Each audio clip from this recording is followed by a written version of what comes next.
to your review lesson for Algebra 1. You should be watching this lesson on Monday of your week 2. Okay, we are going to get started with your review lesson. You should have your paper out in front of you that looks something like this.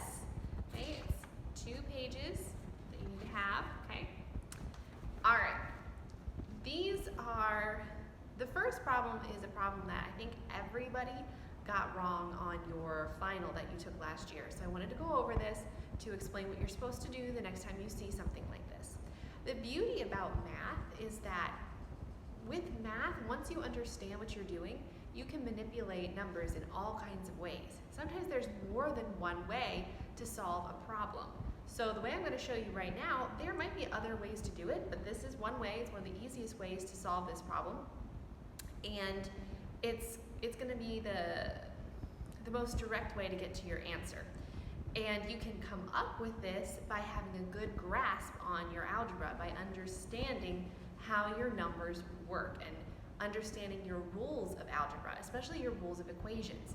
Remember, one of the biggest rules of equations is that you can multiply both sides of an equation by the same number and you don't change the value of the equation. Whatever you do to one side, as long as you do it to the other, you are good to go. So using those kinds of rules, you can manipulate your numbers in any way that you need to. So be prepared to use those kinds of things that you've learned about math to be able to figure out how to solve different problems that you may not have been given specific examples of in your book. You just need to figure it out. Okay, I know this about math, I know this about math, so I'm going to put it together and this is how I find my answer. All right, so let's look at this one.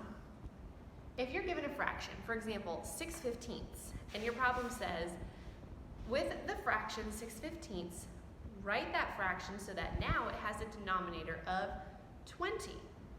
Okay, so you are finding an equivalent fraction by changing it to a different fraction with that denominator. You need to find a fraction that is equivalent. Remember, equivalent means that it's equal. So it's equal in value, just the numbers have changed, but really it's equal in value. So when you change the denominator to a fraction, you are making an equivalent fraction.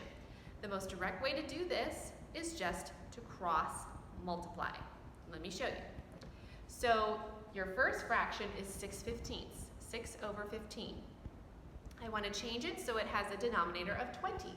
So I write out my fraction, 6/15, and I set it equal, to a fraction with 20 in the denominator. I'm looking for my numerator, so I have an A there to show that that's what's missing, that's what I need to find. So that's my variable. In order to find this, all I need to do is cross multiply. Whenever you have 2 fractions that are set equal to each other, 2 ratios, whatever it is, equal to each other, then the easiest way to solve for one of those pieces being missing is to cross multiply. And remember, that just means that you're multiplying in the shape of an X. You go diagonally across. So I'm going to be multiplying 6 times 20 and 15 times A. And then when I multiply, sorry, that got a little sloppy. Okay, then when I multiply, let me need that up. I'm going to solve for my variable. So I start by simplifying. Multiply 6 times 20 to give me 120 equals 15A. I want to get A by itself, so I have to do the opposite of whatever I'm doing to A right now. I am multiplying A by 15, so the opposite would be to divide by 15. So I'm left with A over here, and 15 goes into 120 8 times. So my answer is 8. And of course, you plug it back in to solve. Multiply 15 times 8 and see if that equals the same thing as 6 times 20. Let's try another one. If I want to write 4/10 as a fraction with a denominator of 15, that's your second example on your page. I'm going to start by writing out 4/10 and then my new denominator. So 4/10 is equal to something over 15. Okay? I'm going to cross multiply to start off with, to get rid of my fractions, because that's the easiest thing to do, to just get rid of my fractions. I'll multiply 4 times 15. Whoops. Gives me 60 equals 10 over a. So I'm multiplying a times 10. Well, to simplify, I will divide both sides by 10.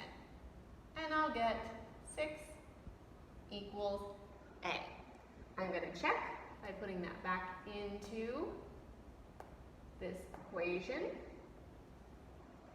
4 times 15, 60.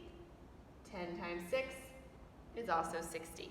So this checks out, and that's your final answer. Okay? For problems like this, the way that you check it is just like this, so you don't have to do it twice as long as you show your work that you have checked it. If you're not showing this work that you checked it, then you have to do it twice. So pick one. Okay, now we're going to talk about reducing using prime factors. There's a little typo on your paper.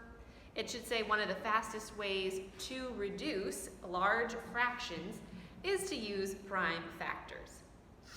So if I have this big number right here, 720 over 2,000, those are huge numbers.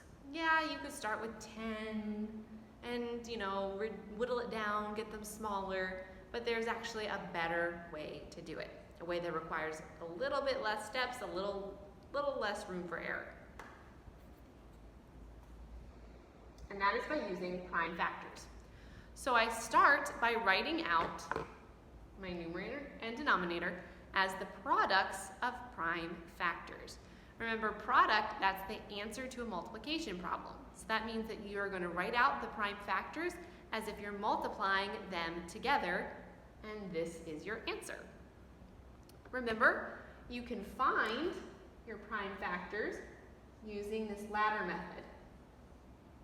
Start with the smallest prime factor that's possible. For 720, it will be 2.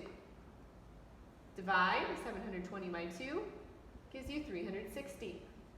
Divide 360, still by the smallest one possible, which is 2, gives you 180. Still can divide by 2.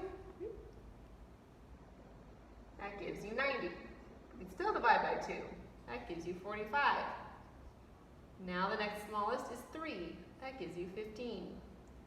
Divide by 3 again, that gives you 5. 5 is a prime factor, so we stop there. Okay, we're going to finish this problem in part 2.